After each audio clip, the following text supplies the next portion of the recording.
Akşamınız hayırlı, hormatly illeşler. Saparağa hoş geldiniz. Hoş bulduk. Kemine salam, iyileşler. Selamun aleyküm. Buyur Kemine. Saparağa bugün ağır gurrunları gurrun edeli. Şeyle bir neme ceza meselesi var sebebi. Yani en mühim adımların biri de cezası verilmese kanun dikele nokta. Misal için bir kanun bozulan vakti şu kanunun bozulmandığını ya da görkezmek için ceza verilmeli şu kanunu bozana. Doğru değil mi? Ondan sonra kanun işleyendiği, bağırdığı görülüyor.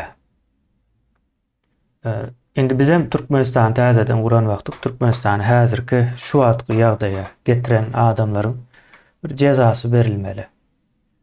Bu ceza nähil veriljek, o nädip veriljek diýilen bir sorawlar bilen baglanyşykly. Sebäbi şu wagt bir Türkmenistanda bir kanun yok bulary cezalandyrýan. Şonuň üçin biz täzeden gurmaly diýilen meseleni orta atýasda. Böyle täzeden gurulandan soň Türkmenistan bir adaty günlük durmuşdaky Jenayet kodeksi ýa-da şoňa meňzeş neme konstitusiýon suwtlary ýa-da bir gurama boljak ýöne şolar mı berjek? Nähilli bilen soragyň jogaby şolar mı berjek ýa-da düýünden aýratyn bir zat mı boljak? Mysal üçin illüstrasiýanyň gurrun edýäs diýýärden.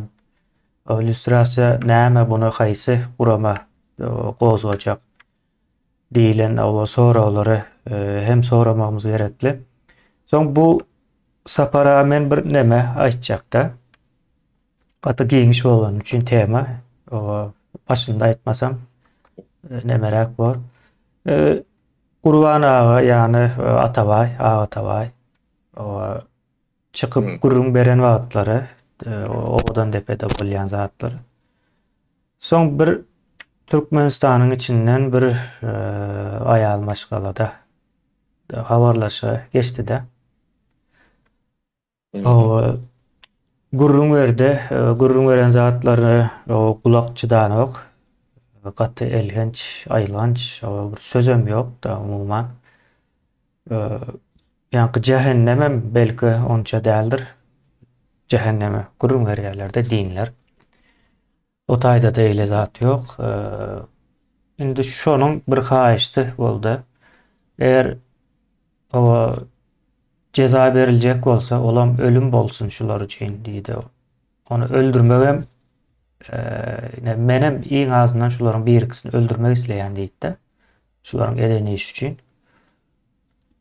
Aýal, şular diýdi ölüm cezasy berilse, ýani bir neme getireli bunu. Ölüm cezası berilmeli bolsa, şolaryň jellady men bolaýyn diýä. Şeylerek bir neme teklip etdi.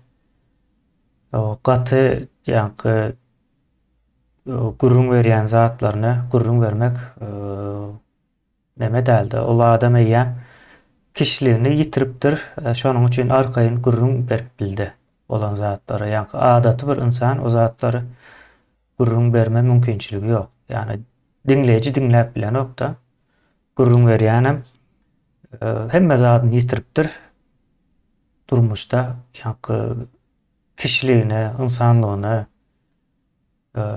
umydyny hemme zatyny ýitiripdir-de. Şeylerek bir neme, o ýöne entegem güýçlürek, başga da oň içinde ölüp çykanlaryň sany saja ýok diýe. Diýer çykanlar hem ölýärlik da iň soňunda. Şeylerek bir ýagdaý, indi bunu näme üçin aýtdym? Cezany nädip bermeli meselesine gelende. Cezany şeydip bermelimi ýa-da bir giden adam cepa çekti bulardan, ejir çekti, öldüler. Buların yankı şu terör toporun cezasını şu cepa çekenlere bir mümkünçilik verilmeli mi isteseler? O, Yeme kemine hakikatten hem bir ağır sorov bir yöne sen bunu bir sorov üstüne ertik koydun ne men size yani devlet sırrı yalak bir sır açayın o da katı ağırdır o belki de o köplerde bizim gözümüz açar. Belki de köpüğümüz görüyenlerden bir onu bilenlerdir. O bu bir kat yendat. Ne Türkmenistan'la türme yeğen bir ya da bunu umumi yani cezalandırış sistemi diye varlar bunu Gulak kemine. bolup bilerim. Bu nemeti tarihi katı facialı tarihi vardır. Biz bir imperiyan sömürgesi dik bizim Ors imperiyeti vahşilik bilen batıp alıp özüne tayin etti de. Şu atkı Türkmenistan'nakı, yaka Türkmenistan'nakı del ahli post-sovet Respublikalon Pribaltika'dan kalanı deyip aşağınçıdayım ben. Şu Pribaltika'nı ayırmalı oluyor. Olur yani bu meseleleri geçtiler, çözdüler. Çünkü için olur ayrı tutmak mecburiyetinde. Bize kolonyal sistemin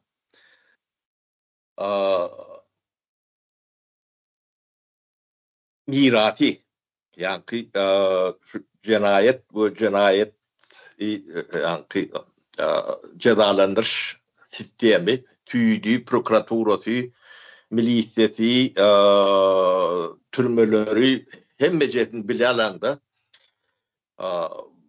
şu orsun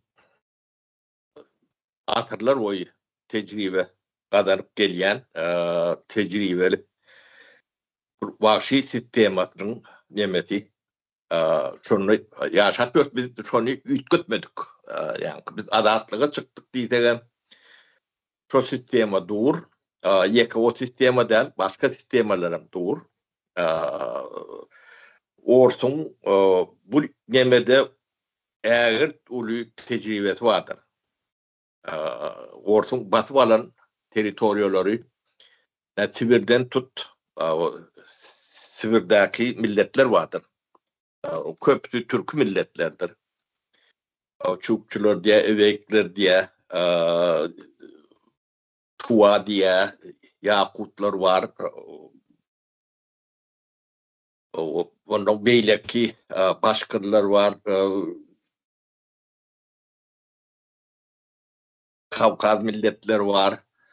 O 22, 23 tanak küçük milletli nemeleri vahşilik bilen yönü mönüdü del tarihte bulun vahşiçiliğini gaytalan başka imperiya bana yok mu kan diyen son milletlere yadından çıkarma diyala korkuyu sindirmek sistemati metodu var. Da şu tecrübe var. Da onun meşgul nemeleri kulaktır. Bu konsantrasyon lagri alak bir nemedir, cezalanır sistemadır, vahşi nemedir. Bizim Sovet nemesine türmölüğüm hem beceti şu tecrüben etatında kurulan bir sistemadır. Inni Sovet Soyuzu yıkıldı deydik biz, karşılığa çıktık deydik. Golün bun hem beceti tek üstündöken çay soğudulmalı mesele olup çıktı orta. Karşılık şertli yağdayda karşı diyalog Bizim nememiz var, yönü teredik görseniz ütköşük, ütken zat yoktur. Gaytam köp zatlar hatam ervet durundur. Ne şu cezalanış sistemamız Tevet tayyüz yıkılıdan bunun terden rol değmedi. O arada mesele de ortaya çıkmadı. Şonu yönü devam ettirdiler. Devam ettirip yönü de devam ettirmediler. Onu has aylığın sisteme yertip salıp yani korkuyunu has doğdatını güçlendirip şonu yaşatıp görürler şu adam. Bu 21. asırda yani düşmanına da Batvalan yerindeki teritoriyanda da bulor yalak nemeni uygular yalak derler. Şolor yalak vahşi nememiz var. Ne Türkmenistan'daki yankı gelinin gurrun veriyen nemesem şu sisteman demesi o hakikaten cehennem bir yerde cehennem bağ olsa rotaylar cehennemdir. O sistemani işledenler şotayk adam talyanlar, yertdiyenler hemmeceti kolonyal sistemani koruyan adamların kategoriyasına giryenler.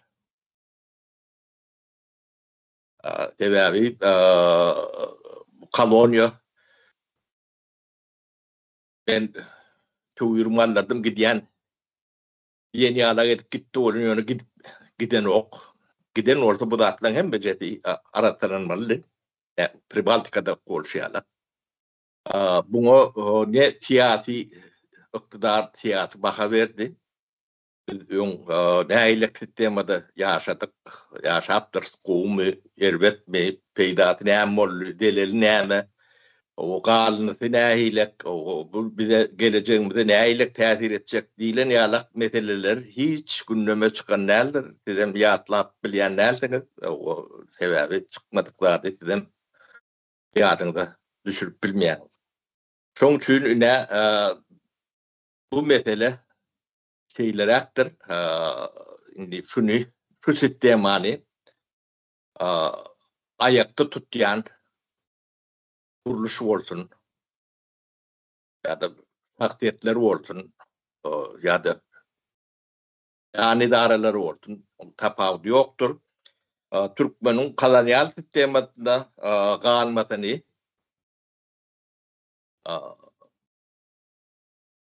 kollayan ya da şoňa kömek berýän şonu saklayan adamlar deyip şu kategoriya tanınmalılar.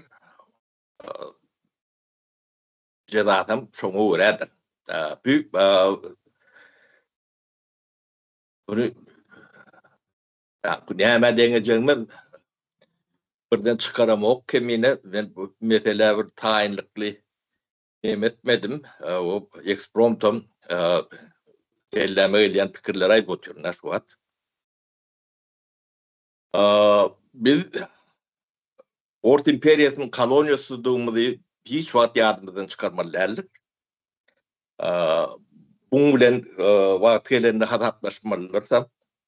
O şu koloniýa hyzmat edenler bilen hem hatap kitabymyzy yapılýança dowam etdirmeliler. Her bir jenaýetin aňyrtyna şahsy adamlar vardır. Familiýasy vardır. Ady vardır. Eden işi vardır. Galdyryň ýygy vardır. Bu zatlaryň hemmejeti gollu geçte atılmalıdır. Son bunu biz näme üçin bu sırýalak bolup galdy bir de ilen toğra çıkmagy mümkin de. Oňa da belli sebäpler bar da. Kendine 1924-nji ýylda Türkmenistan guruldy. Bir dokumentler var şeyler. Birinci Konstitusiýa 1924-nji ýylda kabul edildi. Sonra kabul edilenler Türkmenistan bir özbaşdak bir ayrıtin devlet hükümünü emele gelmedi. Birden o devletlerin içinde bir devlet yalak, respublika yalak bir yeme hükümünü girdi. Şeyler bir özbaşdak bir yani hem kurumları, kuruluşları işlep duran bir özbaşdak bir devlet hükümünde değildi de. Şonu demedim yokta. Özbaşdak devlet bolun olsa şoat batal için. On bir öz yankı yemeleri olmalı. Yani devlet kuruluşları. Yani batal için özbaşdak kabineti olmalı. Özbaşdak daş tiyadat harciye yerlerde ne Türkçe bir söz vardır harciye. O daş tiyati nemesi olmalı. Giden kader nemeleri olmalı. Ondan öğrenme o doktrinası olmalı öğüdünü baktus. Son başka da bir topor yani kanun çıkarayan nemeler, ondan cezalandır nemeler öğüdünü baktus olmalı. Ve biz yani 15 Respublikan bir olumsuz son içinde o köp zadımızı merkeze delegirden çekildi. Şol realak bir. Koşadırlar içinde karıştırdı. Özbaşdak. Devlet dilini alak devlet olduk da. Şu Sovyet Sovyeti yıkılarına biz şu atlara hiç üns vermedik de. Biz hiç tat bolmadık yalak. Yani o adı ütködü. Komünistik Parti, Demokratik Parti oldu danin. Özbaşdak yağlagırak yönü yağlagırak onu özbaşdak diýmäge de hiçbir neme yok tebebi sodatlanmady yok entegam yok da bizde. O şuna çende bizim hadinabı yok temine. O hadinaň işleme nemeleri yok. Yani funksional bir normatif nemeleri bolmaly. Yani ýygyny şo gelýän pulun hatawy, oň bir şeffaflygy, oň bir yani kadaty kanuny nädip onu harjalýar, nädip ýygnalýar. O diýlen ýalyk bir topar meseleler var da o Türkmenistan'da şol ýalyk gurrun hiç eşdilýän nädir, eşdenem däldiňiz tebebi o hadyna diýlen zat yok. O büdjetden olýarlar, o büdjet tabii taýyundan gelýän bir nemäni dowam etdirýärler de. Ya bu da bir neme, başka da kän nemelerimiz var. Yani köni nemeni yani yıkılsa da devam ettirip geliyor da. Sovyet Soýuzy bir plan ve sistemde işlek geliyor. Öňe gurrun etdi. Şeýle. O yıkılan soň o da yıkılmaly. O bir täze bir zat görünmeli. O biz Bahadır Iqtisadiyetine geçýän bolsak, Bahadır Iqtisadiyetine geçmeli. Ya da plan ve hocalygy sosyalizm ya komünizm urman devam edýän bolsak, onu biz şonu devam edýän tip onu yani revize edip demetmeli. Bahadır Iqtisadiyetine geçýär diýen bolsak, onu Bahadır Iqtisadiyetiniň kadaty kanuny düzgünü var. Onu yani mekteplerden başka okudup, öwretip, üniversitelerden o derslere sodatlar girmeli. Bu şugun meňdeş bir topor nemelerimiz var, sodatlarymyzyň hemmejeti açykdy. Elle girilmedik. Ente gurruk edilmedik ýagdaýda dur. Bulan hemmejeti döwlet syry ýalak bir syr. O gynatagam şeýle. O günneme çykmadyk zat. Yok zatlar. O zatlan gurrunly ne metbuatda edilýändir, ne bilim, ilim, oku, şoňa meňze şeýerlerde aýdylýandyr, ýa-da gurrun edilýändir, ýa-da çekeleşilýändir, pikir alşylýandyr. Ne döwletiň içinde de bular ýalaklardyň bolan ýeri şuň içinde ýokdur. Yani yani gıyırıp aydmaydık diyor. Özdaşlık bolluk dip. Nereden özdaşlık dip sorusalar onu cevap verip bilemdi. Bu katı gen neme? Çoğun için biz yani kolonyal sisteman bir kömürcü nemen bir pidastığımızı bizim ağımız entek onu yani kovurmandır. Yani pişiren nokta. Bir kadınımıza kellemizin nemesine entek şol girmedik. Yok biz kolonya bolmadık değilen yalagırak bir tütlük nemede. Yarım ukuda, yarım düştü gezip görün. Bir topluma bengdiyet şu vakti neme. Biz çok gün bu atlara tarihi nemeden açıdan doğru baka vermeliler. Bunun käbir zatlar katı ağzıdır. Ödem katı ağırdır. Biz bir Ors imperiyasının kolonyasını boynumuza almadı bir ağırda. Şunu adamlar alıp gelyenlerdir. Demine. O gudlanmayan şonundur. Böyle de facto biz şol o gidecek yerimiz yok. Bütün problemlerimiz hem şol sebeple. Ya problemi de şon başka dattan näle? Enne garaştır bollum diyen gününden kimden garaştır bolanyny bir külep bir beyan etmeli. Ýöne garaşsız bolup bolýarmy? O belki de öňkün emen sen dowamysın. Wat men ortet men şoň dowam diýdi men ýene de könün emem diketjek. Onu bilmem ýörün. Awa açyk aýdýa. Soňra ýurdy ýapandyrlar. Sen o garaşsız bolan günüň o 3-4 ýyl geçmäken o sen ýurduňy ýapmarsın. Öňkü ýaly Sowet döwründäki ýaly ýapýan ýene.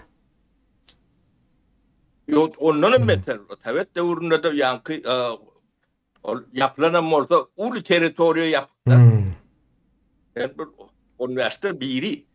Yani Sowet demen bir bölücü üniversite biri ondan kiçi.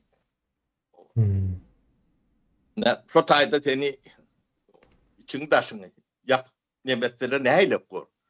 O ýeke daşam däl. O her vilayeti, her oblysy bir-birinden yapdylar. Awa olam. Onu ýaşatyk. Ol diňe ýanky fizik ýagdaýda däl, ýanky akyl mental nemede. Sosial ýagdaýda da yapdylar serhed edip. Ýanky 5 vilayet, 5 dogan sözüniň özü şu Türkmenistanyň içine 5'e bölüp yapmak da. Soň sapara ýanky garaşsyzlyk. Sabam öldürler.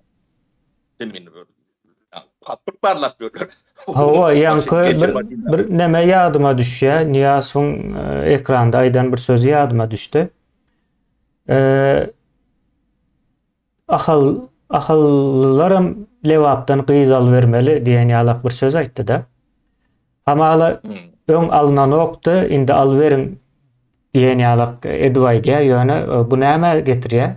Indi almaly däl diýilen mana çykmaýar o taýdan. Meşeyle zatlar bilen oýun etdiler bular wagtynda. Deme bu oyunun demeti kemine biz ýanky tarihi nememdi. Açıp şoň bilen ýüzleşmesek Bilip bilmeýäsdi. Ödem ağırlygyna ýanky wawurlygyna demeligine garamazdan ýüzleşip ýanky bir ýurdy ýüplü ýanky yurt tutunlar ýalak adamlar ýaşap biler ýalak rahat erkin adat hür ýaşap bilmesi üçin bir adat bir döwlet gurmalylar. Şonu gurman biz eşrete ýa-da başka bir bakta baylığa yine burada yetmemiz mümkün değiller. O köyüne yani birinin tömrügesi olup onun şol durşunu devam etsen sen önküden beter tömürüyerlerde. Ön tömürönlerine olun cevapkärçiliğini ne de? Olun teritoriyasında men teritoriyam diye. Ben şu teritoriyanın içine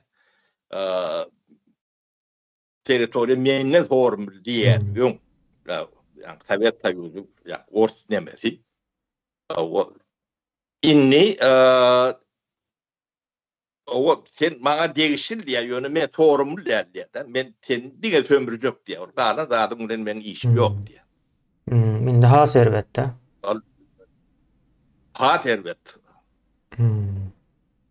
Çoğun suyunum diye ben diye kızılçılıklanma diye. Siz şunu kabul etmeli. Tehdit. Hürlü ben diye. Birinciden diye. Toprak eğiçiliği olmalı diye. Yani mülk eğiçilik nimetine Berilmeli. hakkını vermeli diye. Ben cezalandırış sistemam şodurşunu kalmadı. Yeki şodurşunu da kalmalılar üstüne ben neyme üstüne ekleyen oldum. Sonum halk birden dağap uçuk gitmedi yalak. Ben şöyle belki diyen bu da bir şertim diye. Kontrolda saklamak için. Onun yani Avrupa Birliği'ne koşulmalılar, Amerika bilen dost olmalılar. O şuna mendeş başka da bir topor bir taraflık yani. Men diye dilim diye sizde diye esası dil olup kalmalı diye. Abi hem de dilim üstüne geçiyor da. O siz öz dilinize bulanıp bilersiniz diye. O da yani devlet diliniz öz diliniz diye. Yani ben dilimden bir adımda çıkarmam. Ben mekteplem, nemelem, tiyatrlam, nemelem, bol. Doğru. Ana sonralık demeleri var. De sen aydan yankı meselen var. Cezalanır. Şoňa görä cezalandyrberdi yani. Biz ne kulak demesinin dowamy ne kulakty işleýänleri tabii yıkılan son ortiyat cezalandırmadı hiç kim. Lüstrası geçirmediler. Bu ne hemen anladı ya? Şu sistemden devam etmekten anladı ya. O lütkömedik orada, senin lütkötmeyen orada. Ben seni çok aşağınak. Ne mi? Doğru.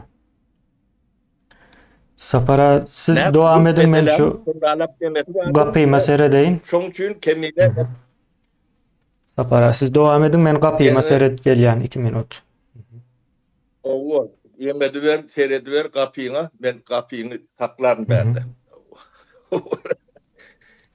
Neme ne geň neme şu türmeliň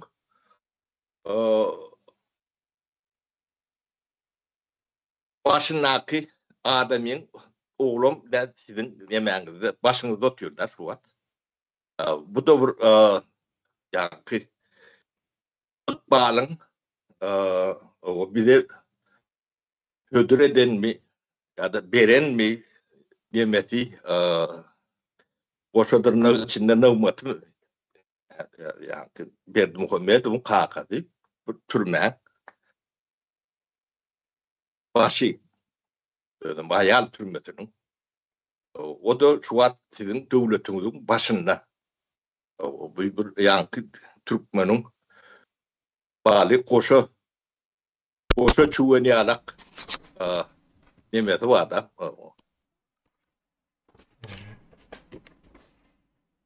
bu da bir yani alamatını yaşap öğrensiniz onu aytma da gerek geldir. İnni kemiğine ben aşağı çizecek nemen yani sen benim sorumdu daşlaşman olmasa bir katı udokları bir dert veya bu tema katı ulu, öyle katı ağır. Bunu adamlar düşünen vakti 30 yıl böyle boşuna yalanın içinde Mehmet Börün hatırda gurgutunu görüp Börün bir boş geçilen vakti alak nemi olur ki diye de yalanın içinde yaşat Börün. Bizim esası neme şu meselede üstüne basıp demetmeli dememiz cezalandırış sistemin kuduruşunu durmatunun demetine koşandığı bolon adamlar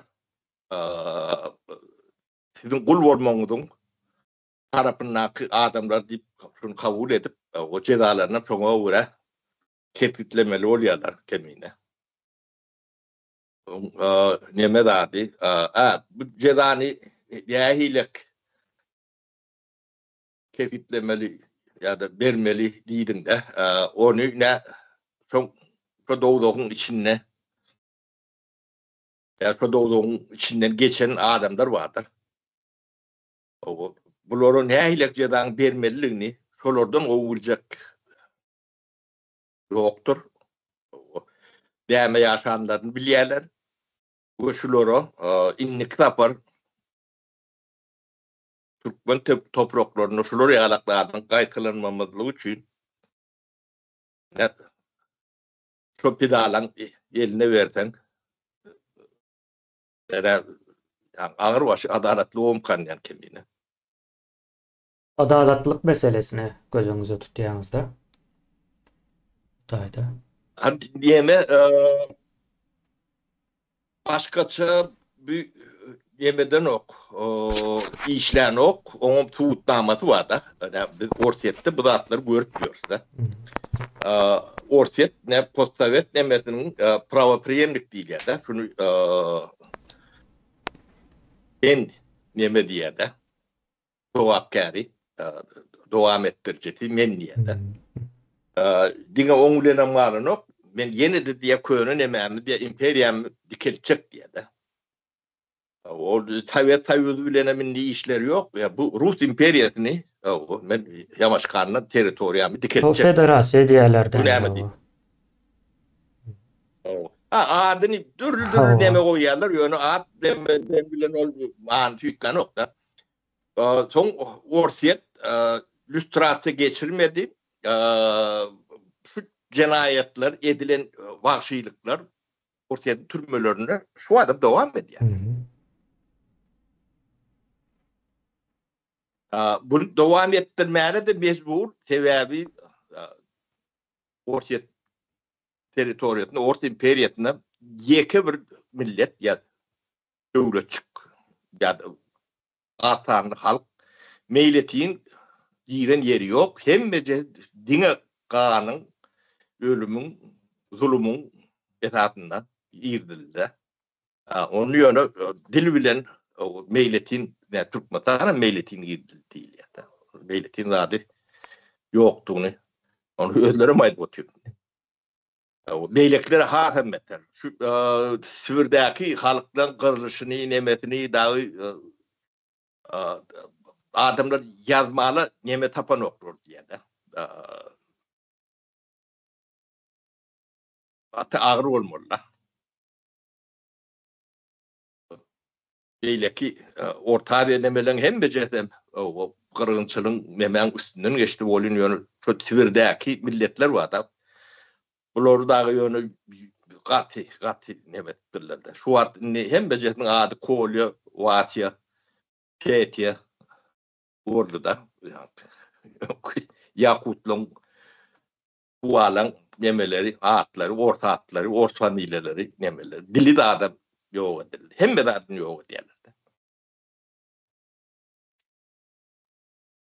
Ne şu an yoş köp kat orta çıkıp başlattı. ortadan içinde, ortadan teritoriyatına alanları ters çıkarıp bilen oklar yönüm. Misal için Kazakistan, Ukrayna, o başlarına ne emeği geçenli, halk kılıklanıp başladı. Yani Özbekistan'ın soruları alak, ne bizim ne Türkmenistan, ne Bolonda atları yuvaşlık gülen orta çıkarıp başladık da. Bu atları milletler bilmeli. Tamam, bu atlar bilen hem yüzleşmeli, hem günahkarlarını, günahlıklarını, onun yani cevap verilen orta halkla müdürler çözüyor bu atları. Yani bilinmeli rahatlardır. Olmasa o bizim büyük ağamız, doğumuz, o dip kucaklaşıyorsunuz. Olurum, o sana yılgırar, nemeder, tamam, beyletine bakanda çürkü dip götükü deper. O sapara Şolur yani. celladına sövüp gören adam yoktur, sen korkuyor da. Ama düşünmeli. Demek, Koryalık, hatem Koryalık, netin azatlığı, karşılığı çıktın deyip, bu deme cellatlıklarını hatem demettiler de. Hmm. Hatem Koryalık ettiler. O biz islemeyen ekeniyiz demek şeyle mi? Diyen yalık maniydi da. Siz bir durun entek, biz özümüzü bir toparlayalı, özümüze bir geleli diyen olmalı. O deme, temine ödleri toparlayan çağlarına 94. yılın ortalarını çenli yemeler var da biz şulon yemetine çıkıp gidiyorduk. Bunları hatem aldıra diyorduk. Ne yengdir. Bunu hiç bir Türkmenin yine teret bir atlakı gelen ok golün yani onlar İslam ok deyip bir atlaman geçmelilerler. Ehli 15 Respublikan içinde Türkmenistan o 94. yıl içinde ötüşü yani yıllar yani ötüşü oluyor da devletin ekonomikanın üçü neden yeketek Respublikadır kemine. O 2%'den 6% içinde ötüş den 94. yıl içinde çornalık olandır. Yani o dövrün statistikasını seyretsen görkölyendir. Beyleki 15 Respublikan yani 14'sünde 40'tan 60% içinde aşağı düşürülür. 40'tan 60% içinde aşağı düşme bilen 4-5%'den yukarı gitmen arasının tapavudunu ölçek görün. O şunun içine Pribaltika'da girendir. Şunu hiç yerde ağlayanlardır. Bu da ne devlet sıraya bir sırdır. Yani devlet tarafı orta metron paş ediyen. Onun teviyatları vardır. Yani ortaya çoğu Çeçenistan ile Urş yemetinde de. Türkmenistan'ım yani Çeçenistan birden yeňäýse, demedäýse beýleki respublikalar yani Kavkaz'ın içi duruşunu dargak gitmeli. Türkmenistan'ım ortayetten has uzaklaşıp bilecek in ortaya düşün hoplu bir respublikası olup duran olmalı. Normalde 92. yıllarda Moskova'da demonstrasyonlar oluyordu. O biz yani Türkmenistan'a alıp olmak isteyen plakatlar var. Kemine şöyle alıp plakatlı adamlar, borçlar o demonstrasyon ediyorlar. Kremlin der yani. Yani kronikoları seyrettiğiniz bunu görürsünüz. 92-93 yıllar. O çoğun için Türkmenistan'ı 94. yılın ortasından doğru yapandırlar. Hem şimdi gerek. Onun in video sinemelerine işten ayırıp yani pudok vardı. Nevtegal bilen yani o hocalık O pudoğu. atlarına mı aytsaňyz Sapar ağa? Şoň o ýanky Nazar Toyunov, Nazar Toyliýewiç Toyunov, minister Nevtegal, onuň nemäňem zampir etdi şo wagt atna bilmen. Onuň Paýzy Geldimeredow o hojaluk ministri, menem ornwatary. Şo taýda 29 iyulda şo iki ministerstwadan o iki tane kulçaboy, hersinden iki tane kulçaboy adamlary. Iň uly iki İşte önümçilik şol döwrüň. Iň uly iki önümçiligi-de. Yani bir duş kelle nemesini, beyin nemesini ayırdılar da. Sonra ne iki adayla gördünüz. Şonu yetmedik oradalar. Ne Türkmenistan'la sonra bu itere dip bir kampanya dörendir. Türkmenistan'ın kadını tatıp görün. Şonu yetmedik oradalar ortayette bir Türkmen itere mengleş bir Türkmen firması orsun kadını tatıp görün oluyor diye. 4-5 yıllar. Düşündünüz değil mi? Şu derecede tehirimiz var. Yani onlar yumurttular bunu. Şu ayrılığa yani şu iki ministerstvanın başı yani Türkmenistan yapıyorlar. Doğru. Sonun her kim gidedi gelen yere gidiyordu, geledi gelen yere geliyordu.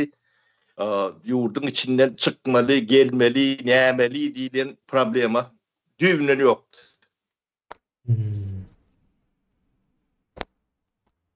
Doğru. Sapar ağa ine şey dip ýurdy, üýtgetdiler. Men bir kiçirak bir zat aýdyp geçjekde, ýa-ni garaşsyzlyk. Aldyk ýöne kimden garaşsyzlyk alanymyza aýtmadyk diýdik-de. Soň bir taraply aldylar bular. Bir taraply hem näçin alandyklaryny aýtmadylar. Onu Kimden bir taraf? Sen bir taraf bolup bilersiň, onu beýlekler bir taraf. Doğru, ýa-ni men goşuljak däl diýip bilersiň, ýöne olar sana o sen goşulmayan olsaň bize onda goşulup bilemizok diými ýa-da? Mesele şo taýda bular. Bir taraf bolmak üçin hem düşünşmeli-de. Düşman kim bar bolsa, o ýöne düşmanam ýok. Düşman ýok Türkmenistanyň. Şeýlere soň indi Sapar ağa şeýle hokkalar oýnaldy. O gurrun etdik häzir. Indi ceza berilme meselesi hem şol oýnalan hokkalary göz öňüne tutup, ýa-ni jenayatlar diýeli biz buna. Hokka diýip durmaly. Hokka ýalak görünýär-de Sapar ağa. Näme däl, näme? Bir tebii öz özünden bolan bir hadisa däl-de hiç birem. Hemmesi hem emel usulda yasalan jenayatlar.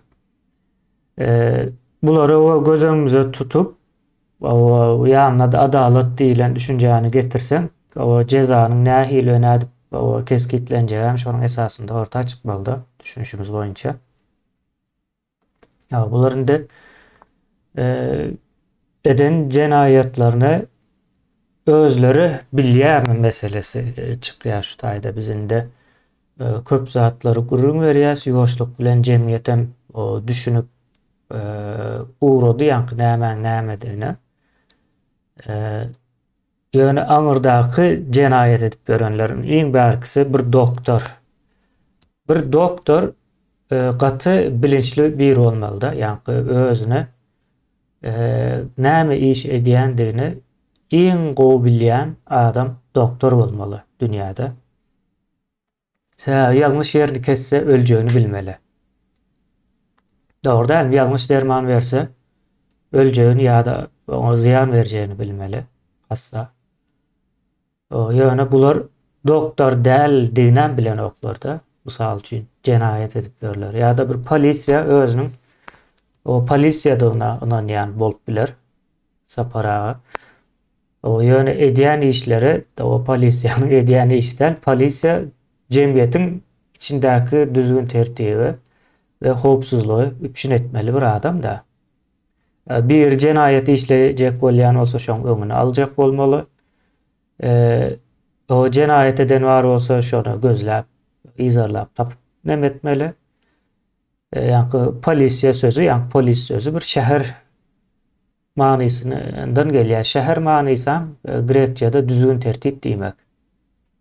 Düzgün tertibi goraýan nemesi çykýar da. Ýöne bizde polisiýa tökme datýan, seni 25 ýyl türme atjak diýip bilýän adamlar sapara. Seni bastyryp goýberler. Gorku. Edilýän zatlar.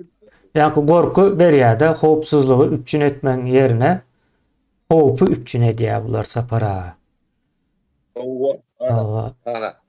Ara üstünden vardım. Kendine edilsaydın men bir neme ayıp bereyim sana.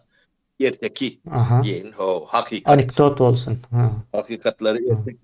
O hakikatları ertek değil ya da.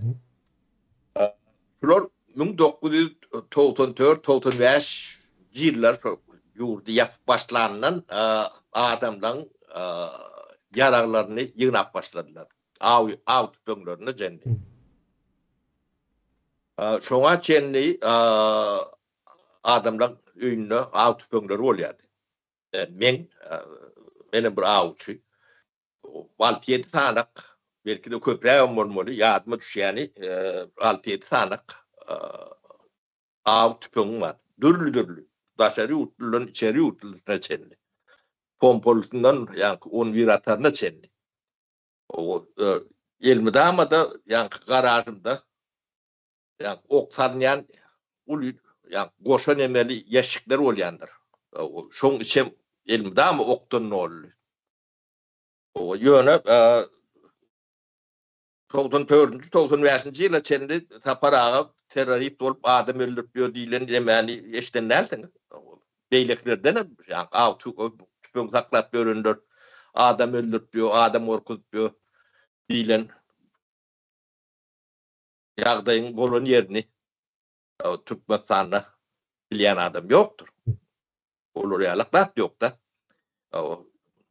Ýa-ni şu birden bir ýöne av tüpöňi adamlardan dähli tutmasam avçylaryndan ýa öýüne tüpöň saklaýanlardan ýygnamaly diýilen karara geldiler. Tebep bolmaly. Adamlar hiç iyiliği korup bilmedin. Yani biz korku salıp başlamızda bunların korksun. Sonra dirent bilmedin. Dilen baktıp bilen edilen olmalı. Olmadı. Adamlar terörist diler yalak deme yok. Hani toplum versince kendi av tüpöňü bilen birini atıptır dilen hadise bolup durmuşlar. Yani ben suot gotna emredan suot gotna seri däýmeldir. Olur ýalaklat bolur ýeri ýok. Doğru. Gaýtan tersine öýünlüň içinde ýa avtomaty bilen gaçyp bir zatlar eden diýilen suçuly ýagdaýlar boldy. Bir sana onu bilýär. Ne Gurbanada edip o 3-4 sanak ýene de öýde alak şahyr ýazgy ýa Belarusya'dan öýdýän. Bäherden töwür onu bir tallat gaçýar. O da korkusundan münämetinden belli däl. O şu tutmada eýlendirler öýdüp ok ýemetini şolara çenep atýar. Olar ýalap uçup bolýar ýöne. Halktan av tüpöň ýygnamaly diýilen neme hiç ýyly bahana ýokdy. Ýadyma düşdi aýda bunu her zaman edilýän helaketiň aňyrtynda bir sebäp barda. Bizim halkymyz şunu analiz etmäni. Näme üçin bunu edýärler diýilen demäni sorgulama demeden okur. Sonra üns veren okur da. O da sorulamada goýana bok, onam aýtmamyz gerekli sapara. Ýene Sovet döwründe de şeýdip ikimiz ýalyp mysal üçin çykyş edýän adam bolsa ýaşarmydy? O halk düşmanı bolardy Yok. menim pikirimçe. Ikimiz halk düşmanı bolardyk. Yakın Sovet yüzünden kemine ne şu ikimiz ýalyp çıkış etme. Türkmenin soňky 150 ýylyna soňky 4 ýyl hatap etmeliler. 154 ýylyň ýeýin. O 4 ýyl hatap etmem. Yani 150 ýylyna ikranak Türkmen ekranyň öňüne çykyp pikirini rahat aýdan ýeri ýokdur. Ben de yani 150 ýyl diýip demedin ne? 150 ýyl bundan telewizora bolan näler elbetde bolýar. Onu da halkyň öňüne çykyp pikir aýdyp çekeleşip nemedip bolýar da. O bolan ýeri ýokdur. Ne soňky 4 ýylda Türkmenin görýän zatdyr. Ýöne eýen 4 ýylda gödöwrenşdi bu öň bolmadygyny yani demesine hakykatine getirip bilerok da. Endan bir şeýle bolan ýalyp bolýar. O protestler şeýdip gelişýär kemine. Beýnen tamam. Hawa. Onun için bizde yani geçene analiz verme, etme, medeniyetimiz yok. Hawa. Ol ana ölen adamın arkasından gurrun etmeli däl diýilen sözden hem çykýar da sapara. O gaty ýygydan gelýär. Ne misal üçin Hitler öldü, doğru dälmi? Ýöne näçen bir adamyň ölümine sebäp bolup gitdiň şoň gurrun edilmeli dälmi? Misal üçin ýa Hitler ölen adam, o ölen ýerinde bir goýun diýseler, dähil bar ýa-da Stalin hem öldü. O yeme Stalin'in kara kemine yani türmeleri bilen bağlanşıklı yerini üstünden atlak geçipdirdi. Sovet nemeti ne 17-nji ýyldan 90-njy ýyla çenli kulaklarda, türmelerde öldürülen adamların tanrı şu memoriallik bir nemeleri var da. Şolong berýän käbir informasiýasyna görä 80-90 milyon adam şolong ýok edildi kemine. 1917-nji ýyldan 90-njy ýyly alsaň hiç uruşda da olur ýalyp adam ýok bolan ýeri. Mela yok mu kan yani? Yoktur. Dikkatini. Yemede Mokgol'ün da Türkmenistan'ın türme cezalanır nemesem çok bir nemestir. Bir golü ya da dowamy miras Xotaydan gelýär dedi. Hawa atları hem adam şeyledir işledip içindeki sözleri. Proyekti bolýar. Yani owadan nepen proyekti barada gurrun etdi. Elektroçuklarına çendi. Xotaydan hem de var Xotaydan. Onu binanın o proyekti, içinin işleyişinin o proyekti o hem adı Xotaydan gelen. O türme sistemi şonala işleýändir. Başgaça yani şu aňyrdan gelýän nemedir? Onun yeni de yani köni döwürden has elbetdiginiň yeni de bir suwutnamasy bardyr. Yani bir aýan adamyň gurrun verdi kemine. Türkmenistan'dan ayarlan türmesi. O bir ýerde bardy. Bu içinde kän bir Türkmen binalary ýok derýalyk ardy. Kötänli de Iranly bir de ýarymda bolsa batyr. Onu mene eşlemokdum. Ýöne massiw yani türmelerde floryalyk demeli ayarlan türmetiniň badygy Sovet demetine Türkmenistan'a böyle Türkmen ayarlarynyň içine girip demet görmesi garty telçen bolan zatdyr. Yani ne toğdan bu da hemmecedi toğdan 4. yılın 2. yarımından son başlandı. Yani Türkmenistan'ı yapma kararı gelen kadından başlayarak bu da atlan hemmecedi. O burada 94. yıla çendi yani türmeler kartı yemedi. Yani ön kıtabet dövrünün bütünlük erkinlik yemelik yağdayındadı. Onun içine girip çıkıp demet böldüler. Ben biliyorum.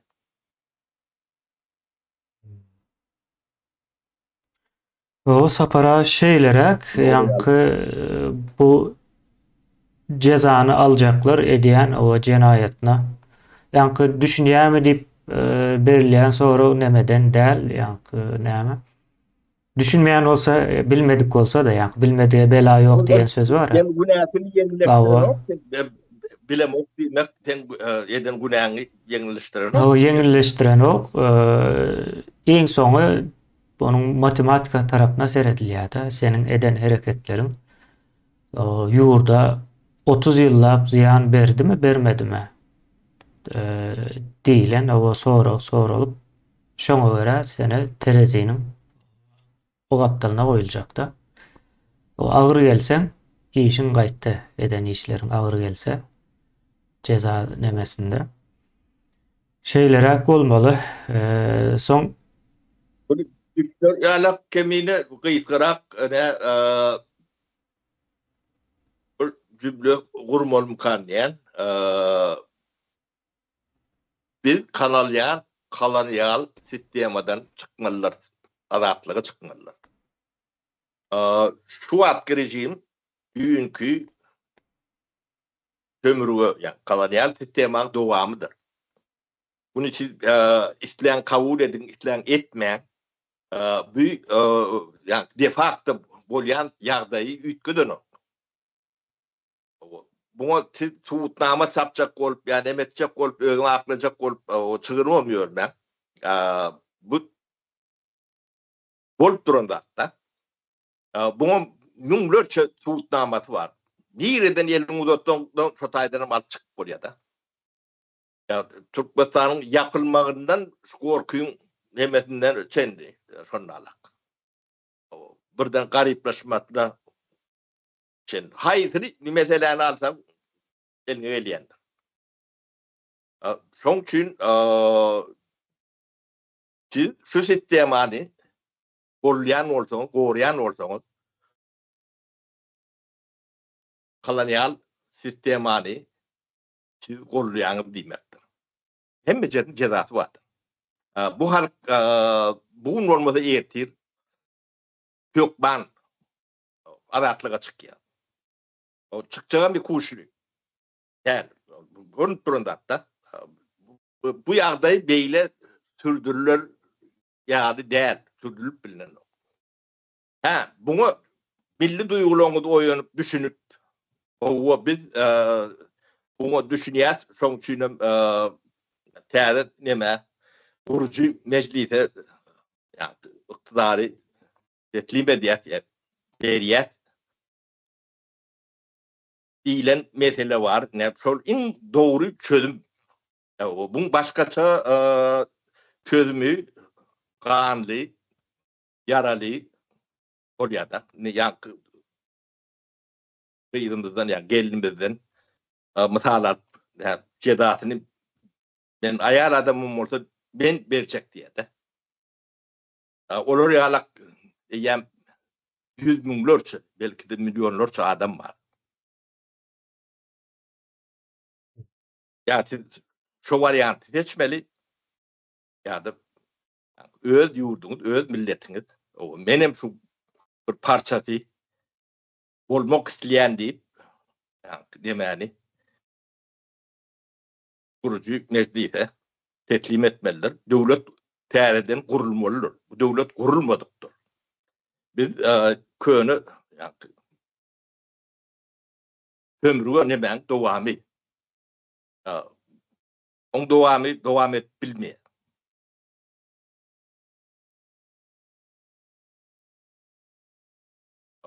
Ya bunu düşünmesi İstenmeyen bolmagy mümkün. Olaryň özlerinden görmeli. Soňky boljak näme? Katlanma rol ýa-da.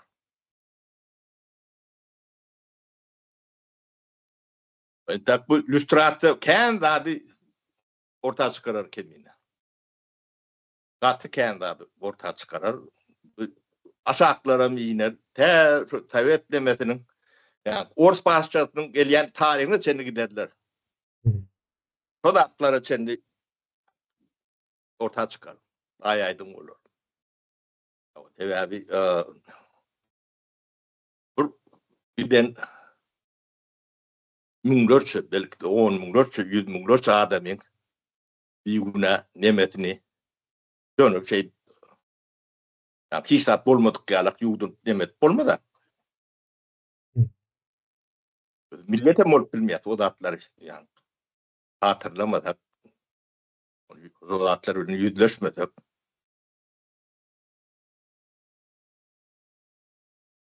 Onun üçin bu zatlary biraz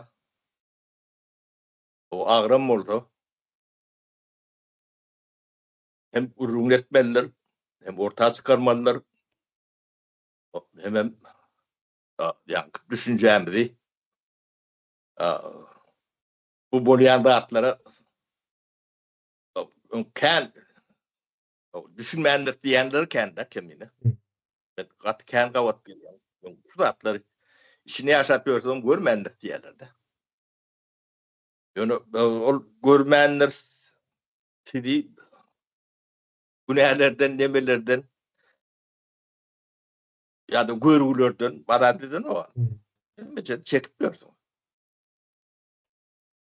Sizem çekýäňiz, siz çağalaňyz sizden berbetini çekmedi bolýar. Onuň üçin bir ýerlerde bu zatlary indi açyk ýagdaýa getirmeli, ýüzleşmeli bolýar. Ya aýdyp biljek zatym şular kemine men kän. O sapara jemläbem bilers. Esasy nämäni gurrunly etdik. Ceza elmi damada eden işlerine göre verilmeli. Ýöne men şu bir nämäni aýdyp geçeýin. Ýani başta aýtmaly onu. Indi Türkmenistanda o kanun düzgün ýene näme ýok. O täze Türkmenistanda ýa adaty günlük nämämizde bütün dünýädäki ýurtlarym işleýän jenayat hukuklary ýene nämeler bardyr, kodeksleri. Bular bu meseleni çözüp bilmeýär sapara. Türkmenistandaky meseleni şu wagt dünýädäki islendik gündelik kanunlar bardyr. Şolaryň hiç ýersem çözüp bilmeýär, bunu aýratyn çözülmeli-de. Bir adatdan daşary bir ýagdaý hökmünde ele alınmaly. Şonuň üçin ýa-ni ölüm jezasy gelse o hökman bana da bir ýol berin diýen nämäniň jogabyny bermek isleýän bu taýda. Ýa-ni ölüm jezasy o adatdan daşary ýagdaýlarda o berilip bilinmeli. Adatdan daşary ýagdaý bunyň bir keskitli bir çägi ýokdur. Maksat bu taýda problemany çözmek. Sebäbi bu gündelik bir durmuş däl. Günne bir imperiýa gelip basyp alyp Türkmenistany ýalak ýagdaýa o düşen ýeri ýokdur. O günde bolan ok. Käwagt bolýar. O käwagt bolan wakalara da şol döwrüne göre, şo ýagdaýyna göre düzgün çykarylýar da, ceza beriljek bolsa da, başga şekilde bolsa da.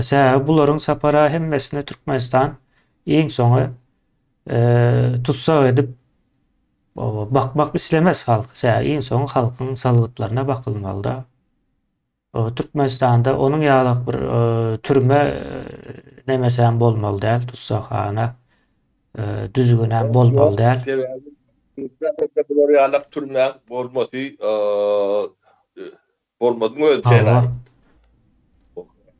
O jenayet etjek bolup täze Türkmenistan guramzok. Biz halklar halkymyň bir erkin adat O ýaşar ýaly. biz howa ýanky türme de gurmakçy däl, o düzediş merkezleri bolar. Şwesiýada nähili bolsa şoňa benzeş bolmaly. Belki ondan o Hmm. bolar. Ne var hemme de. Iň soňy sapara aýtjak bolýanym, o adatdan daşary ýagdaýda jezalary o adatdan daşary bolmaly bularyň.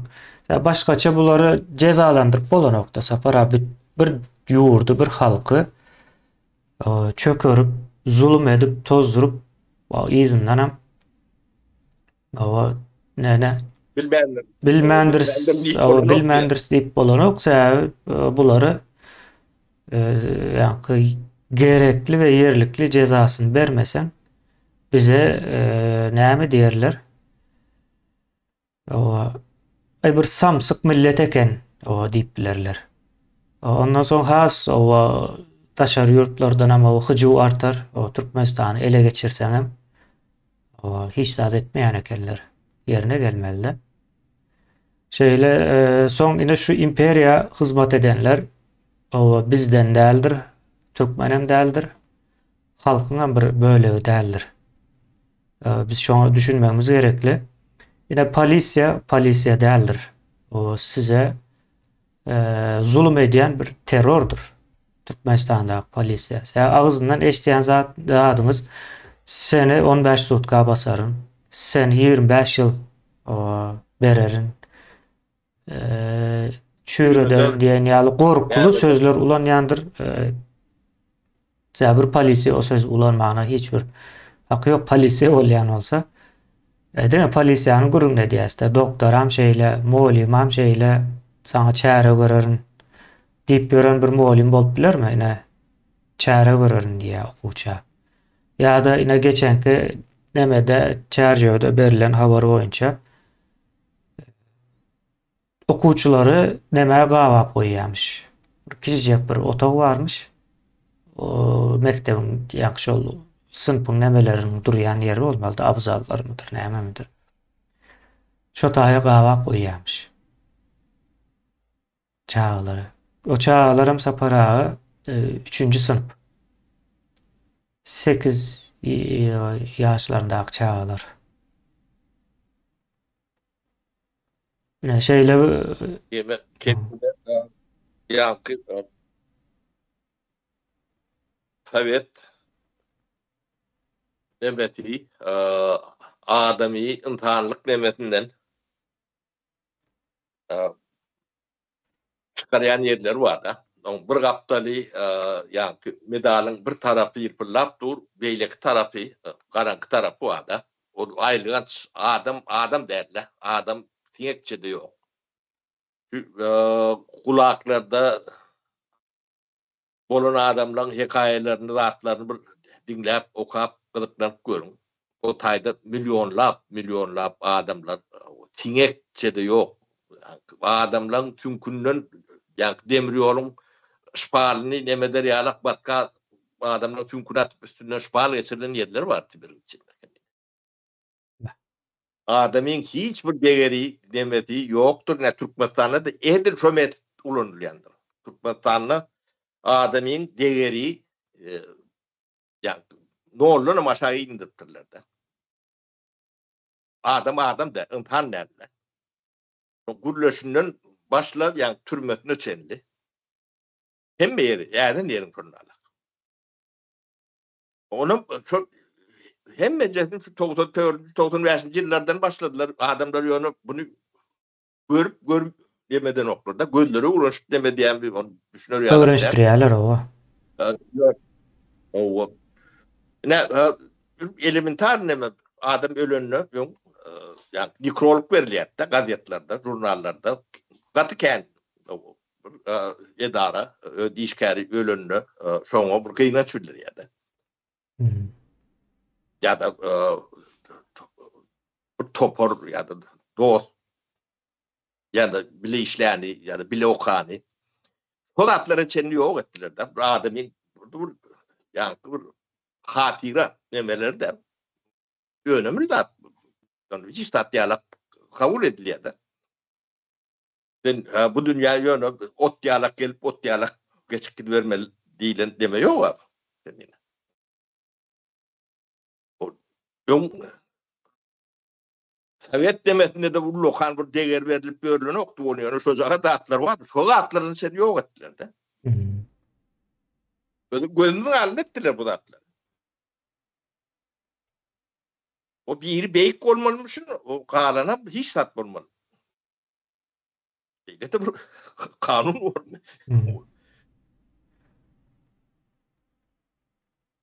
Owa. Arasında yine bir değerli katları yok ettiler. Onun kalanın katlarına adam kazandı durunu. Yani şu 60-70% aktif katlarının taşıda yetmiyor. Taşıda yetmiyorum diye nokta. Var mısın yok musun? Bu katlar bilenin işleri yok. Pasportu yok, radyo yok. Beyleki devletler atlayarak Türkiye, Türkmenistan'da kovulat tutup o iş yetekli aydın ver alt barayan işlerini gururun veriyendin kata bir yakıyla. Orada Türkmenistan'a kadarını der. Adım derler. Hiç sattılar. Değeri yok.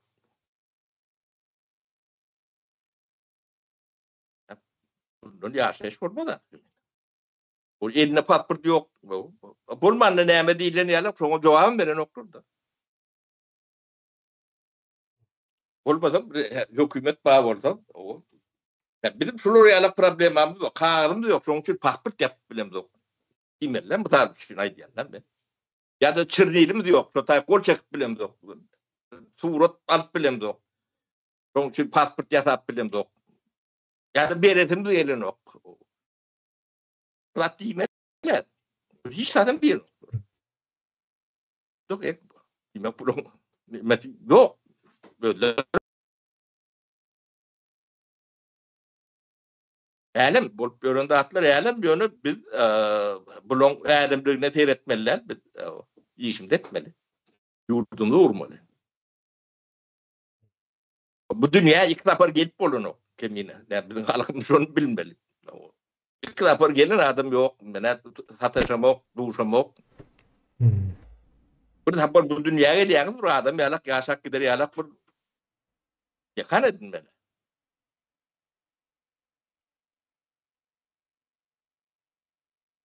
Şeyle bana ait bir cakladım kemiğini tutaydı. Owa jemläli sapara. Owa. Sağ olun. Owa iyileşler. Size de sağ olun. Yine de görüşýänçäk. Kolya kemiğine sağ ol. İllesine sağ olun. Sağlıkta söyleyeyim.